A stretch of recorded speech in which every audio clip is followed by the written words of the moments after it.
All right. Hello and welcome, everyone. My name is Robin Elander. I'm the Executive Director for Downtown Santa Barbara, an organization that supports about 1,400 businesses in our downtown central core district.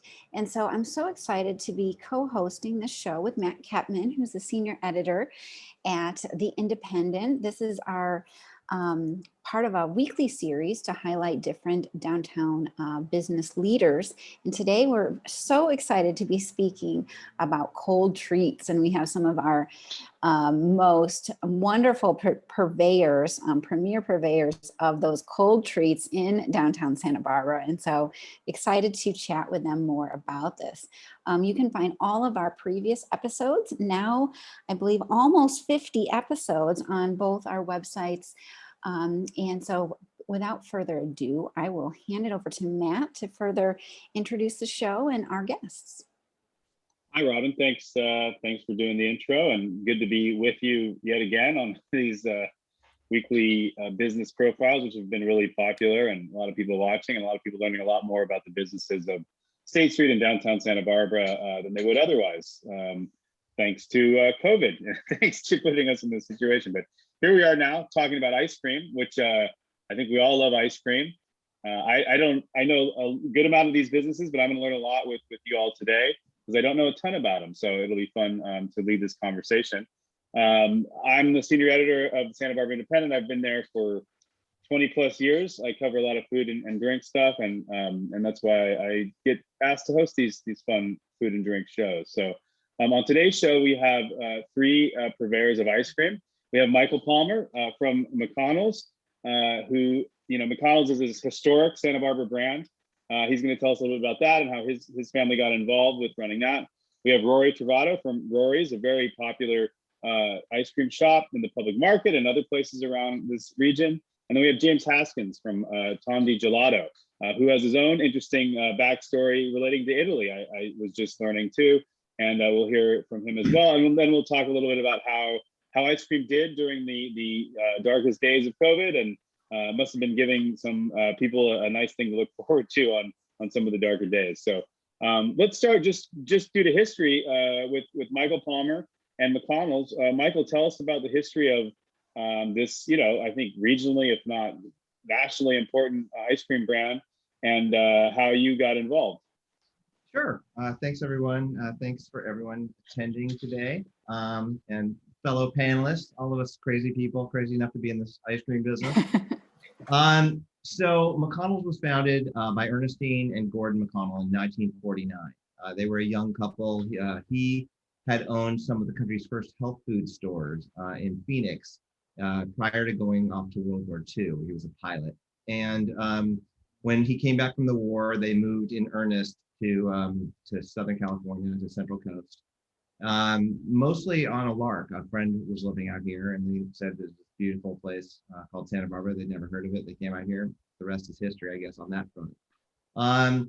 He was a real Renaissance man. He was an amazing artist. His wife, Ernestine, is still with us. She's a very close friend of mine, and I've been to their house on several occasions. He's now deceased, of course, and he was a real Renaissance man. He was very committed to good food and art, and was an artist himself, and a writer and painter, and drew beautifully. And they were trying to figure out what to do. And he would also, in addition to being a Renaissance man, he was a fanatic for ice cream. And of course, like everything prior to World War II and the industrial food complex, he was used to the kind of ice cream you would make on your front porch. And we have to remember that just after World War II, that was the beginning of the industrial food complex, when everything was about faster and cheaper and quicker and distribution, right? So that was completely antithetical to what he wanted to do. He wanted to sort of eschew everything that was coming down the pike, and instead go back to something a little bit simpler. And so he and Ernestine worked for a while on figuring out what they wanted to do relative to ice cream. They, of course, knew they were in a place where they had incredible access to great dairy and nuts and fruit and the like. And they started out making their own ice cream at home.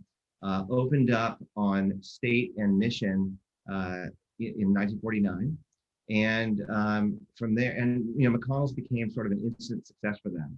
and over the years became, really well aligned with our little town here, and I guess famous in a very small geography. Um, Gordon unfortunately passed away relatively young, and the business was sold to the second Santa Barbara family, the McCoys, who ran it for the better part of 50 years, during which time they purchased the old dairy, which is where I'm sitting now, which is on the corner of Milpas and Cannon Perdido. I don't know if a lot of people out there know this, but Santa Barbara has this amazing history of dairy and agriculture going back to the late 1800s. And this dairy was the largest of 10 family-run dairies. And in order to sort of systematize production and make it consistent more than anything else, Jim McCoy thought it'd be a good thing to own the building, to own what's called the milk stream. And so they purchased the old dairy at a time when the California dairy business was really fracturing into dairy farming versus dairy processing, this dairy being a processor. And they went to work here in the early 70s and started to expand the brand. They mostly regional to about the San Fernando Valley up to SLO.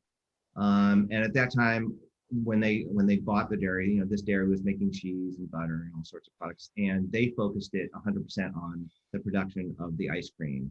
They brought in an ice cream maker, a guy who was top of his class at the graduate school at Cal Poly, a guy by the name of Mike Vieira, back in 1979, I think it was, who was here for 37 years. And it continued like that for a long time through various incarnations. Until 2012, when Jim was ready to get out of it. He was in ill health. A few years prior to that, the tea fryer had taken mine and my wife Eva's house, and we were kind of trying to figure out what to do. I was in the branding business and made wine. Eva's a chef here in town and restaurateur. And Jim and I spoke, and what happens typically with these sort of heritage businesses is they get picked up cheaply by big multinational conglomerates, and they kind of go away, or the product gets worn down.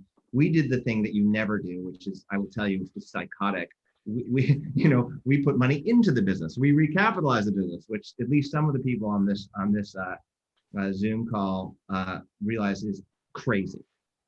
So we did that and came in and tried to make everything as consistent it would be. Tried to better things where we could. Tried to sort of invigorate the company. And really tried to create a culture around it, a new culture for sort of the next generation.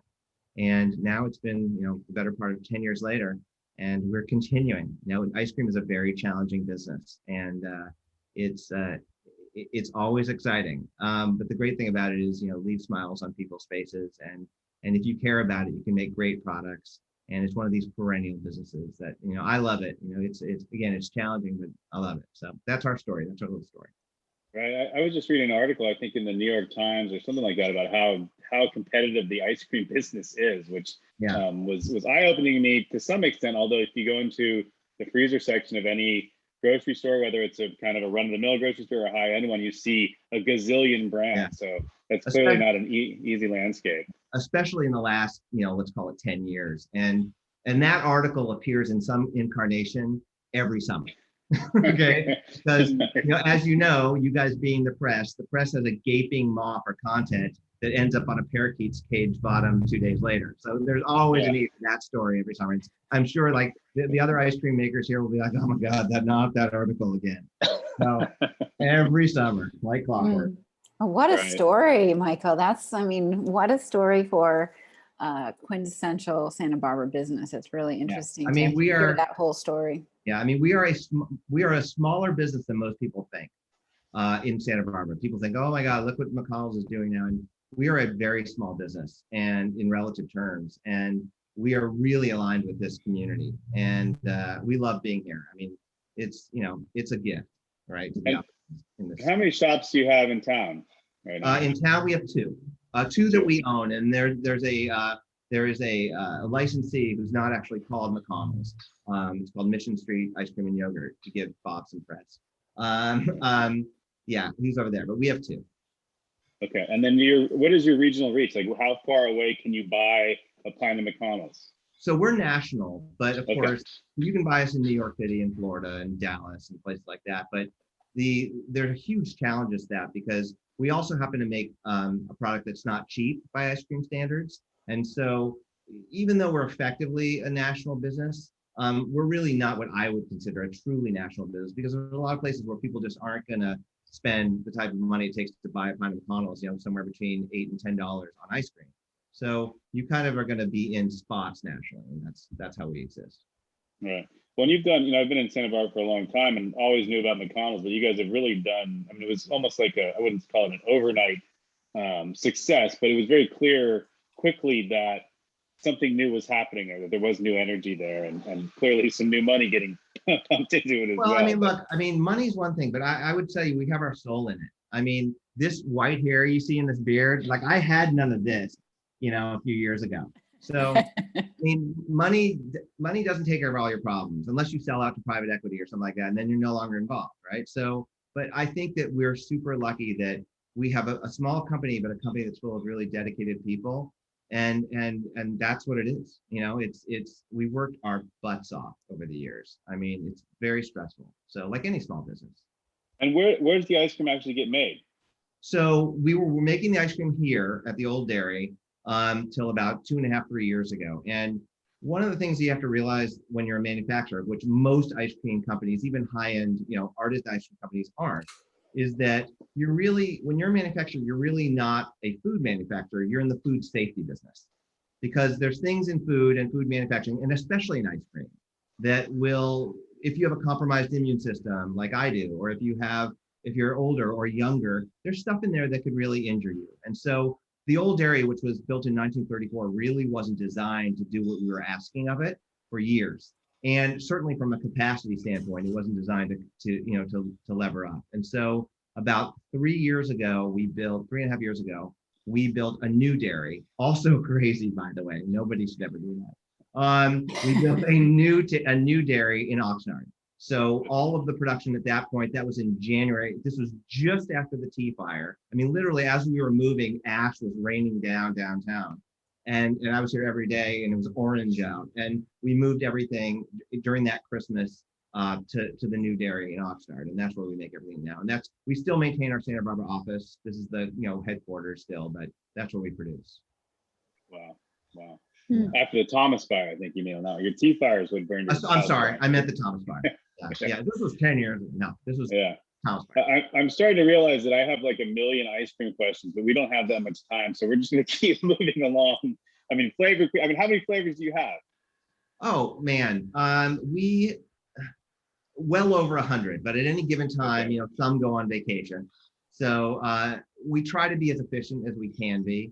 So I think we have probably 20, 21 in pints right now, and then I don't know, maybe 50 in bulk, and what we call bulk, large for the stores, 40 to 50.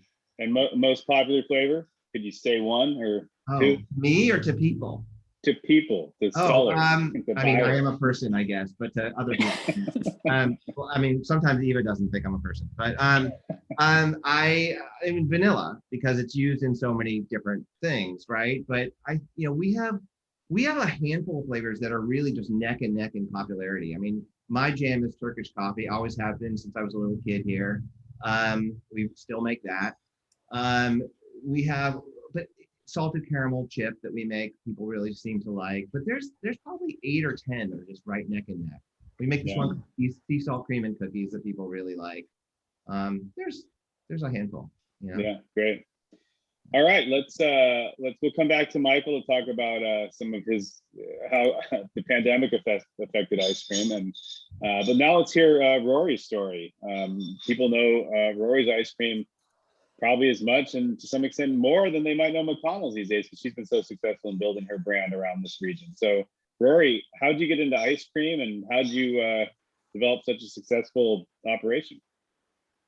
Well, thank you, Matt, for inviting me to be here. And well, I grew up on McConnell's, and my cousins, part of my family lived in Santa Maria, and I grew up in Long Beach. And that was like the highlight of the trip each way, Mm. is that we got to stop and get McConnell's on the way down.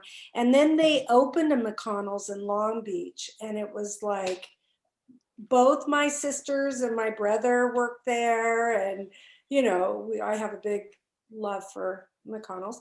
But my background, I was a chef, a pastry chef for a long time, and ice cream was always my shtick. It was always on my menu, and I never understood why more people didn't understand what, people would go and get, I won't mention brands, but big brands, thinking that was what good ice cream was. And I thought, you have no idea. And you have no idea how easy it is to make.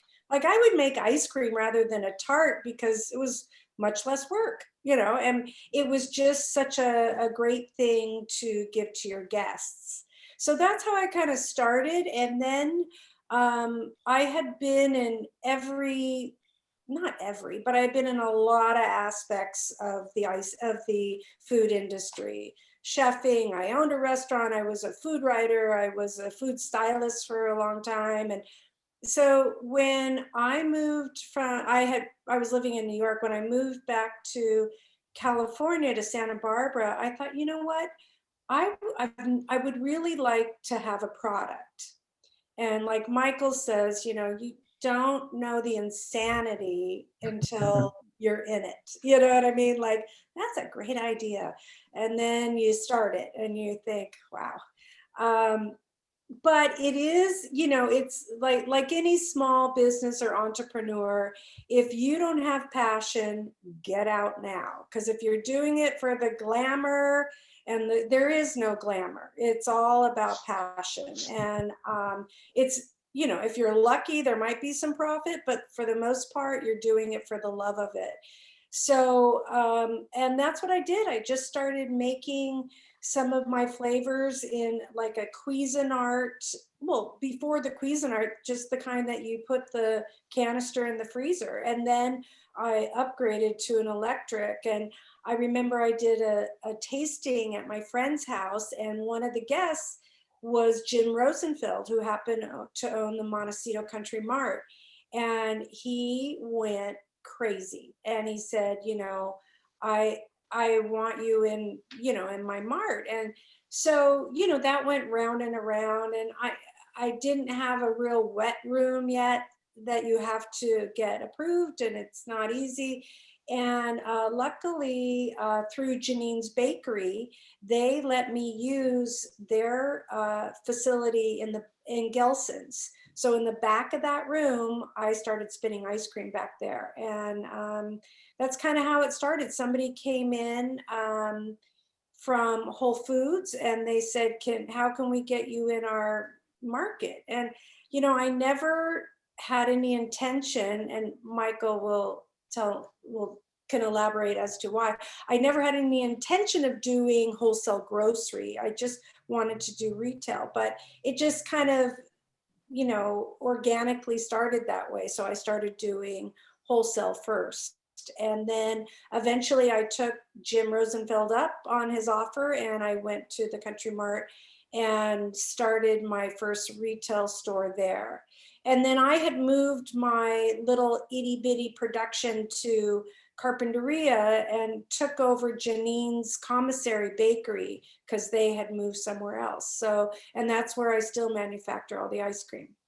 So that's kind of my humble beginnings. My goal was to show people what real ice cream could taste like, and not some of this stuff that we had all grown up with commercially. Right. And you mentioned that a couple of times, and it takes me back to my childhood when we did eat mostly those big brands. And then at some point you try real ice cream and you are like, oh my God, like this, what have I been doing with my dessert eating? Yeah. But so now you have, I think a lot of people knew you from Montecito, but then when you came into the public market, I think you got a much bigger impact, at least for downtown Santa Barbara. And so how's that location going, and how, so you started the brand around 2010. when did you go into the public market, and then how has that developed as far as the downtown presence goes? Yeah, well, I started, Montecito was in 2012. The public market opened in 2014, and Jerry Lee and I think are the only two original, I think we're the only two original merchants there. And it was, I mean, it's great. You know, it's had, the market itself has gone through its own ups and downs, and but it created a really steady flow. You know, it's really nice to be able that everyone can have their own decision on dinner, and we're the only dessert option in there. So Right. we love that. And so it's been very good for us to be down there. And then then I opened Santa Monica was actually the third one. And that too, we're on Montana, which is a very strolling street, and it's just been a hit since it opened. And then out of the little engine that could situation is our shop in Carpinteria, which was just, you know, they came to us and said, we have an ice cream store. And it was that kind of, you know, neon colored ice cream shop kind of place. And I mean, the ice creams were neon. It was pretty pathetic. And it's like attached to a taqueria. You go in, you know, to the left is us, to the right is, and we just thought, hey, I mean, it was perfect. It's right down the street from the factory. And we thought, yeah, why not? This is a pretty inexpensive, you know, endeavor for the business. And it just has been this great little, I mean, Carpinteria too is a tight little community, and they have been really supportive as well. Well, and talk about a beach street, you know, that needs some good ice cream on it, you know. And you're still deep in the wholesale game too, I imagine, right? Yeah, deep in the hole, not as deep as Michael, but we are in about 60 grocery stores and do bigger, you know, we're now in Dodger Stadium and loving that. And so we have some really fun local, but still, you know, it really keeps us going because we're pretty small scale. We're very small scale.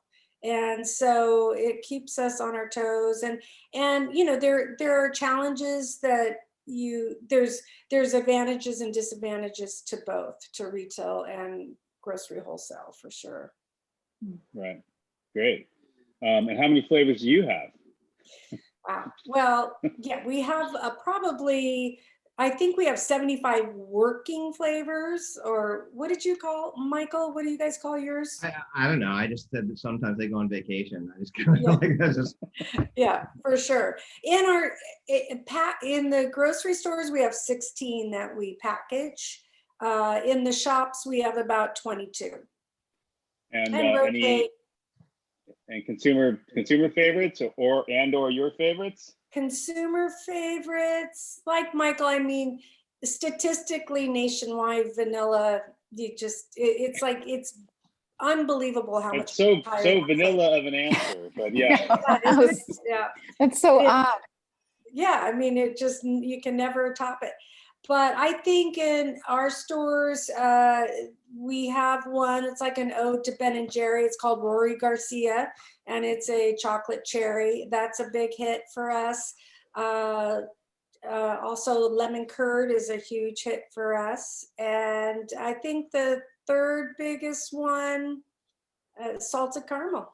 You know, I mean, people they don't vary that much, but, you know, and now, with the vegan community, we've, you know, added on a lot of vegan and vegan cones, and, you know, it's a big new situation that at first I thought, if you're vegan, don't come to an ice cream store, you know, and then you realize, wow, it's just the request was so overwhelming that you couldn't not pay attention. And now it's a really fun and the percentage of what that growth is like is much greater than we ever thought. Right. How much is restaurant business part of your guys' business? I mean, particularly for McConnell's and Rori. Do you guys sell to restaurants at all, or? Yeah, Yeah. we sell to restaurants a lot. Yeah. It's not that big. You know, I would say it takes up maybe 3 to 5%. Okay. I mean, I ask because when when these modern ice cream companies are developing all of these complex flavors, it lends itself to being a dessert at a high-end restaurant, whereas, maybe just a bowl of unfancy Dryer's vanilla didn't really fit the bill. But, some of the creative flavors you guys come up with are perfect for ending a nice meal. So it's always fun to see those on menus. Yeah. Great. Well, Hotels thank you, love Rory. those. Yeah, hotels too. Yeah. Well, thank you, Rory. We'll come back to you in a little bit and talk about how you guys adjusted during the last year and a half. But let's go to the new kid on the block, James Haskins, who started Tondi Gelato really recently. So, James, tell us about your backstory and how you got into gelato and what your business is all about. All right, thanks everybody for having me. Well, my story kind of starts back in Italy. Though I grew up in Santa Barbara as a kid, I moved to Italy when I was 14, 15 years old, when my mom decided to move back, and I pursued a few other things that I thought were my passions. And when I get a fire that gets lit in me, I bring that to the end. And some of these things that I was doing, photography, scuba diving, etc., the fire after a while kind of died down. I had decided though that I was going to come back to the States to get my degree back in 2011 and do documentary filmmaking. And a couple months before coming back, I had a couple friends and they asked me if I wanted to go get a gelato at this gelateria called Imperiale in Brescia, where I was living. And it's my favorite place. They make, they've changed their ownership now, they're not the same, but they, at the time they made some incredible flavors. And so we went there and I was sitting down and there was a friend of my friend and she introduced herself and just said that she was planning on opening a gelato shop in Hawaii. And like lightning, it just hit me. All my other plans, school, everything, just like it had never happened to me, something like this. But in literally just a few seconds, I was like, I'm gonna open up a gelato shop like this in Santa Barbara. I'm gonna do it. Wow. And that was back in 11? The fire that was lit back in 2011. It should have been like, I'm gonna mine Bitcoin or something like that. Yeah. Michael, that comes later. No, and the fire that was lit then, I had no idea where it would go. But one thing that I noticed was that the more I dove into it, the bigger that fire got. And the more my other plans kind of took a back seat. So I came back to Santa Barbara, and the first thing I was doing was enrolling in Santa Barbara City College, and I was going back to college. I was 27 years old at the time. So after a 9-year break, I was going back.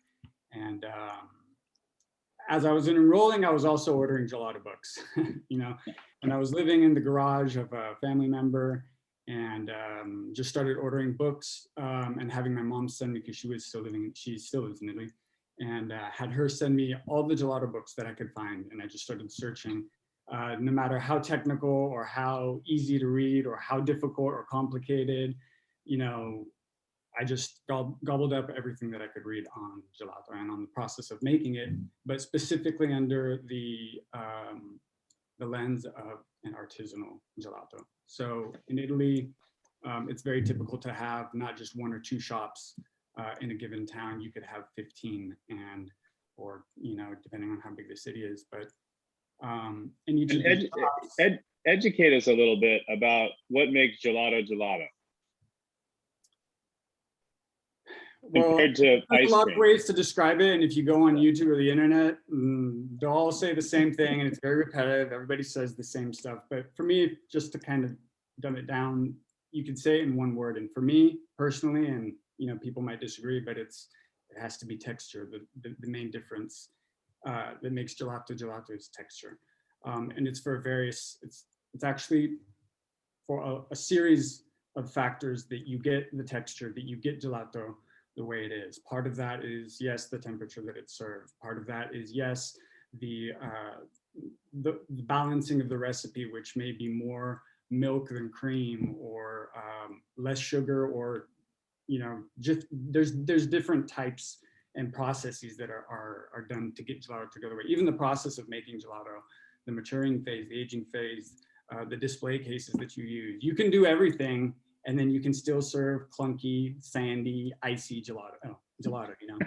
So that's what makes the artisan, is that they are so closely ingrained in the product, in the process, and in the business, that it comes out closer to perfection. It comes out as best as it can be. And this is what I grew up with in Italy, eating gelato. Is you go to these artisanal gelato shops, and oftentimes it's the gelato maker himself that's serving your cone to you. It's very intimate. It's a very close relationship, and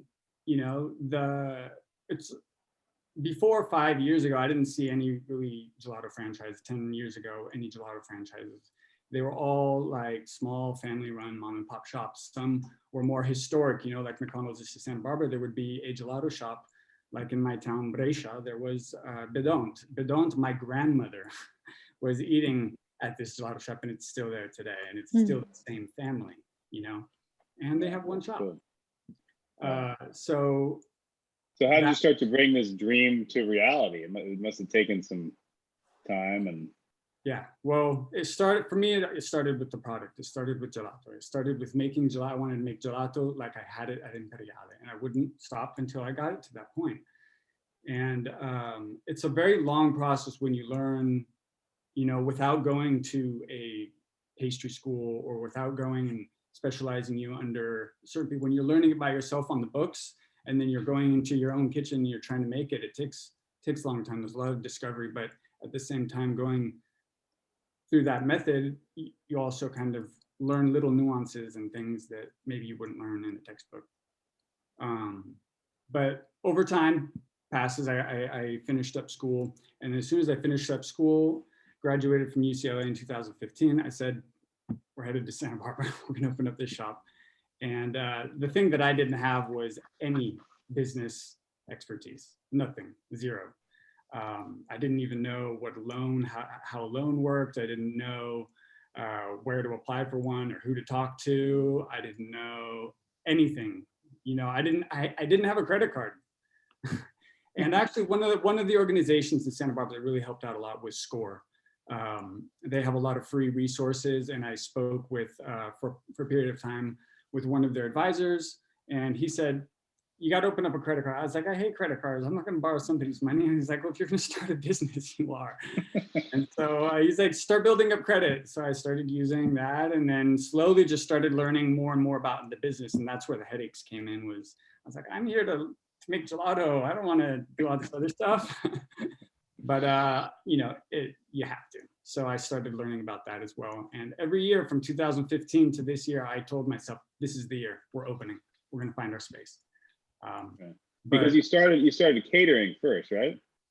Well, after about almost 2 years, I finally got money I got a loan through the SBA with American Riviera. Thank you, Annette Jorgensen. She's amazing, by the way. She is really godsend. She is amazing. So I just have to say a personal thank you.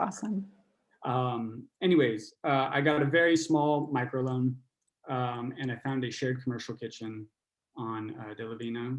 And another person I have to thank is Tamara, because she opened up the space for me. And I just ordered my gelato machine. And I started out actually not catering. I started out being so small, I was going to do some wholesale and stuff like that, even though I didn't want to. It was kind of against my ideology. I was thinking wholesale is kind of the antithesis to artisanal gelato. It's like small batch, serve it to your customers. That's what I was going for. And here I am having to buy all these plastic tubs and like mass produce, in my mind, to the restaurants and hotels and whatnot. And it didn't work for me. At one point I found that I looked at my bank account and I had 37 cents left in it. And I was like, this loan, this massive loan to me, which was massive, is going to take me a lifetime to pay off. It was like $35,000 or something like that. And the girls that were in the kitchen, Jessica Foster Confection and Lily Patisserie, they told me, they're like, you should try doing some events. And they had a lot of connections. So I booked a pretty big wedding in Montecito. Everybody absolutely loved it. Obviously the margins were better and I was able to pay rent that month. And then from there, I picked up a few more gigs. And that's how I kept it alive until COVID. So there's your segue.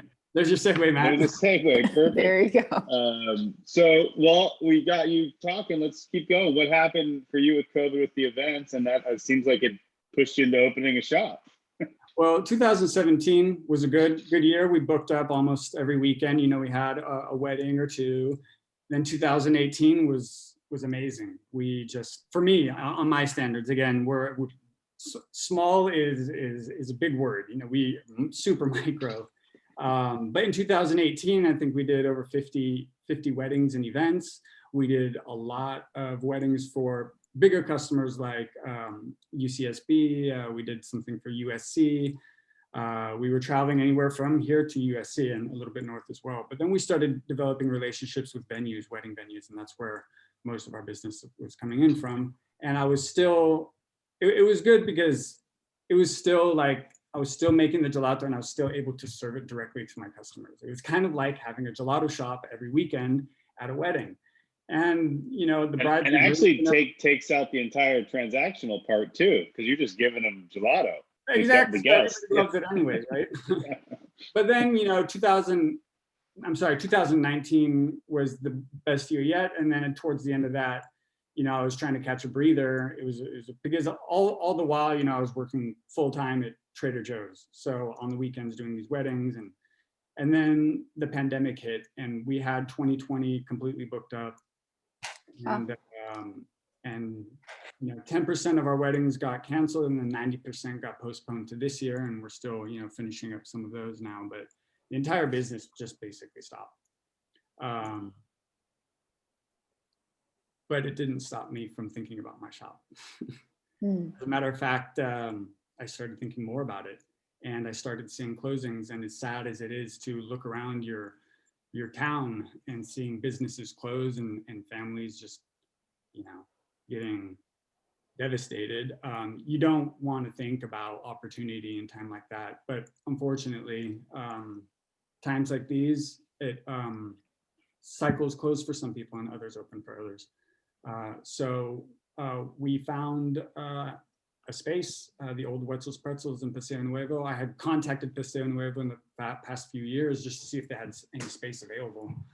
And this one opened up and they were moving out. Wetzel's Pretzels, you know, believe it or not, is a Santa Barbara name. It'd been there over 20 years. So, and that's a prominent spot in Paseo Nuevo because a lot of Paseo Nuevo is back down into the mall, but that's right on State Street. Right. We love the space. It's very, very, very small, let alone to produce our gelato on site. It's 400 square feet. But yeah, like you said, we're facing State Street, but we're also part of the mall. So for example, today we get to be part of Paseo Nuevo putting on live music right in front of our shop from 5 to 8. You should come. That's right. Part of First Thursday happening today. That's right. And so are you still looking forward to doing events? Will that still be part of your business when that comes back? Are you going to focus all on the shop or how are you going to go forward? We're finishing up the events that obviously we have booked this year, but next year we will not be doing weddings.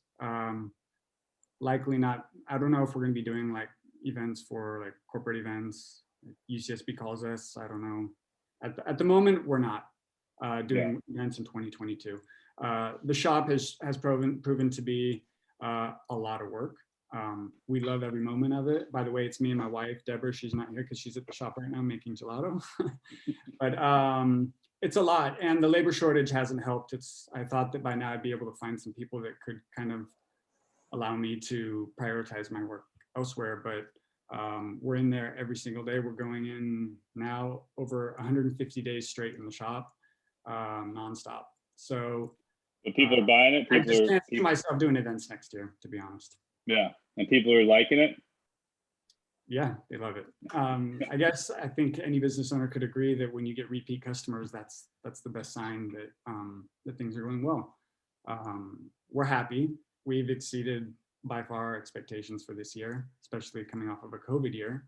But people are passionate about gelato. A lot of people have been to Italy, but a lot of people, maybe if we opened 5 years ago, there would have been more questions about, oh, what's the difference between gelato and ice cream? But we actually don't get it that much. People, I think, there's more knowledge out there. People are more knowledgeable about gelato as well. So they like it.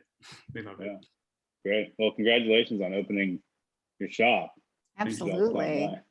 Glad things are going well for you there too. Yeah. Let's go to Rori again. Rori, business is going well, I assume, and then the pandemic comes, and how do you, we all hate the word pivot now, but how did you pivot and adjust and make sure that you were still selling ice cream? Well, I have to say, I think in our industry, ice cream was the one, like you had mentioned earlier, it was like one of the one joys that people got during this. So the pivoting, at the beginning, it was the uncertainty of, how long is this going to last? How, and when it was the total shutdown, that was the real scary part. And so what we did, how we pivoted, was we ramped up wholesale, and people actually were coming to us at that point because all the grocers saw that this was a great need. So just pivoted towards that. We do a lot of special events and had a ton of weddings booked and things like that. And like James said, it was just, great, that just went flat. Done. But, is coming back now, and that's great. But in fact, almost too much, because all the people that didn't get married want to have that celebration now. So, but it just, for us, I'm very, knock on wood or anything, we made through it a lot better. And like also what James said, seeing all these businesses shut down around you, and what was just heartbreaking and fearful, thinking when is that happening to us? And but we made it through, and now things seem to be back on track, and almost a little better. I think it really, I am friends with a dear friend of mine, owns a jam company, and he said, this was unfortunate for everyone and the health impact and everything, but in terms of his business, it was the best thing that ever happened to him. And I can't say it's the best thing that ever happened to us, but I will say we are much more fortunate than a lot of others. Yeah, it seemed to make a lot of people get, dial in some efficiencies that weren't there before, or have time to focus on issues you always wanted to focus on, but just never had any time to do so. And ice cream too, you're diversified, right? I mean, you're selling some wholesale, you've got your retail shops, so you're kind of naturally set to withstand some impacts here and there. So it's good to hear that you figured that out. How's this summer been? Is things sound like they're pretty good? Yeah, they've been really good. I will say, I have some business. LA took a longer time to come around in terms of I think they were just a little more cautious.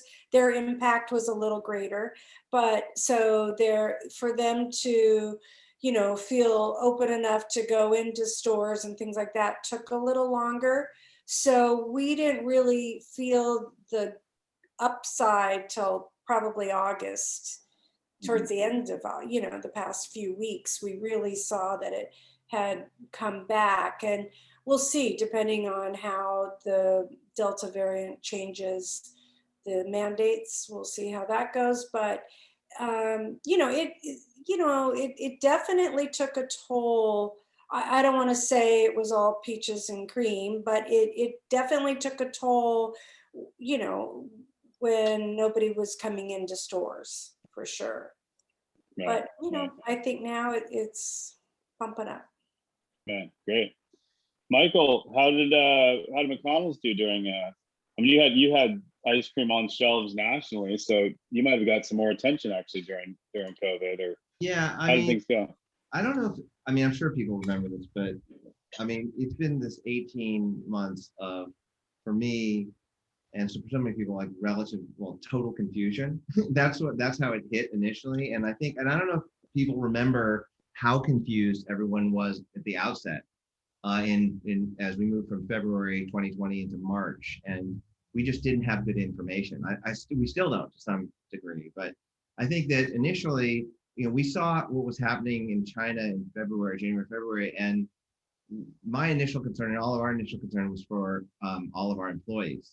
And because we operate ice cream shops like these folks do, and we have a lot of employees, and many of them are younger, and there's so much misinformation going around, or lack of information. So we closed down the stores about a week or two earlier than pretty much everyone else did. And of course, because we were probably the first business to do that I knew of, we got a lot of blowback because people were like, "What are you doing? You're closing the store, and this is our job." And that was in very short order. That was rectified by the fact that the entire world closed down, right? But initially, it was very you didn't know where you were standing.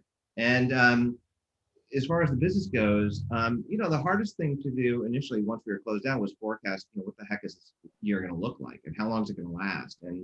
And a lot of it, I don't care if you're a huge business with pretty accurate forecasting, or you're just a mom and pop, or whoever you are, it's very hard to get a handle around it and where it's going to go. And we were fortunate in some ways because grocery retail did pick up a bit, and I would say saved our butts on some level, because our stores were shut down and we were extremely cautious, even through June when some places were starting to open up. We were extremely cautious about doing that, and then putting the right protocols when no one knew what the right protocols were. People, there were a lot of opinions. So it was very touch and go. I think it remains touch and go. There are months when our sales are much higher than they think they'll be, and there are months when you can't understand why they're not. And the Delta variant is certainly not helping things, because in some ways it's a return to that relative confusion of just and a lack of good information. But yeah, we were saved. You were right in what you said, Matt, that if you are vertical, or you are represented in different in grocery and in your own scoop shops, restaurants, what have you, that you do have some immunity, not immunity, but relative immunity to the sort of vagaries of the market. And that helped us out a bit, but it is in no small way has it been a very difficult, 18 months. It's been very shaky a lot of the time, super scary. Yeah. Yeah, we cut we do events too, like Rori and James. Those we completely cut out. They remain cut out. We have no plans in returning to those till at least maybe next summer, when hopefully we're clear. We'll see. We're trying to be pretty, act with an abundance of caution, I'd say, is what we're trying to do. Was there ever a panic buying for ice cream like there was for toilet paper and some other ridiculous products? No. I mean, I think I don't know. Ice cream. I don't have my salted caramel jab. I don't know. Where's Rori's Biscoff? I don't know. But our sales in retail did pop for a couple months there. I mean, higher than normal. Although we were going into summer, so our summer sales, even in California, it's a somewhat seasonal business. Sales are expected to go up somewhat. I think people really leaned into local brands. I think there was a lot of that. I don't know why. I think there's comfort people take from that and knowing who's making it, maybe. I suspect. I don't know. But again, I mean, to say what I've already said, it's a lot of confusion.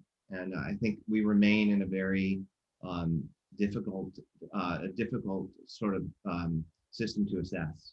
We remain in that. Right. But at least we have ice cream to take away our pain.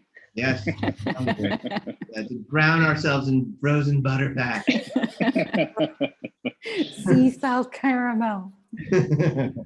Well, this has been great. Usually at the end of this these sessions, I say you've answered all my questions. The reality is I have like a million more questions about ice cream that I think maybe I should do a story about you guys, and then I can actually talk to each of you for 30 minutes about how you make flavors and all that sort of stuff, which seems fascinating to me. But nonetheless, it's been a fantastic talk, I think. You've answered all of the relevant questions I have for the audience, I guess I could say. Robin, do you have any more for them or any announcements? I think you really covered a lot of territory with, you know, how they've opened, and it was so interesting to hear your backstories and, you know, how you're navigating and kind of trying to create some sustainability and all of that goodness. I do have just a couple announcements. The next show that we'll be doing is on the 9th, and I believe that's actually our 50th show, and that's going to be about relocating and expanding retail. So we'll be interviewing Andrew Gonzalez. He has a new business called 805 University, and then also Ashley Fox of the Vintage Fox. So they'll be coming up next. We do have, as I mentioned, First Thursdays happening tonight from 5 to 8 o'clock. So you have an opportunity to see live music as well as different local artists showing their works at 15 different businesses around downtown. So you can check out all of those listings on our website, as well as all of the previous shows for the Downtown Business Spotlight. So anything else you want to mention, Matt, before we start to wrap it up? Well, we're putting together a burrito week for later in September. There's, we do Burger Week usually every year. Last year we did it, but it was a little offset. But we're doing it like we do Burger Week. So there's restaurants can participate, and then we send our riders out to get a taste, and then they sell their specially crafted burritos for $7 a pop for a week, and everyone posts on social media, and it's a good time for all, and some relatively affordable food, which is sometimes hard to find. So if you're interested in that, I think we have some stuff on our website. You can go check it out, and there'll be a big story for readers. There'll be a big story. If you're a restaurant, you can try to contact someone on our staff to get involved. But for readers, you'll know all about it because it'll be the cover, and we have a great illustration and all that. So that's coming in later September. So that'll be fun. You want to do ice cream burritos? Ooh. I mean, our definition of burrito is pretty wide open. So It sounds like a different interesting play on pastry. Do it with the crepe and shredded coconut. Yeah. We did for the last Burger Week. Was it Anderson's? I think Anderson's made a a dessert burger, and it was a pastry. So yeah, it's open. Okay. I mean, go do it, Rory. All right. Go do it. Or burrito flavored ice cream would work too. Yeah. Any last things that you want to share about things that are coming up in any of your businesses, or just how people can find you? You should just maybe mention your exact location so people can find you. I think a lot of people know where you are, but just in case they're not familiar yet. Rory, do you want to go first? Well, if anyone's traveling down to San Gabriel, I'm opening a store. It should be, let's give it October. Let's give it the end of October, although it was supposed to be July, but let's give it. So that's in San Gabriel in the mall. It's called the Blossom Market, and it's a great little mini public market. So that's my pitch. Fabulous. James, you want to share anything coming up for you? Yeah, we're located in the old Wetzel Pretzel space, so in Paseo Nuevo Mall facing State Street. And today, there's First Thursday, there's gonna be live music from 5 to 8. I highly recommend people come down and try our tiramisu flavor and our passion fruit flavor, which I've been blasting on social media for days now, but it's my favorite flavor. Ooh, yum, love that. From Farmers Market fruit, by the way, because we have the Farmers Market pass right in front of us on Tuesdays. Awesome. And Michael, anything you want to add? I love that there's always seems to be a line out the door on your lower State Street spot. So that's great to see. But anything you have coming up? Yeah, we're going to announce another store pretty soon. I'm kind of finishing up that deal down towards Los Angeles. But we're still getting our sea legs back. Obviously, we're on Lower State, 120 State Street by Hotel California, and then The original store is up by Daily Guard Plaza on State Street, 728 State Street.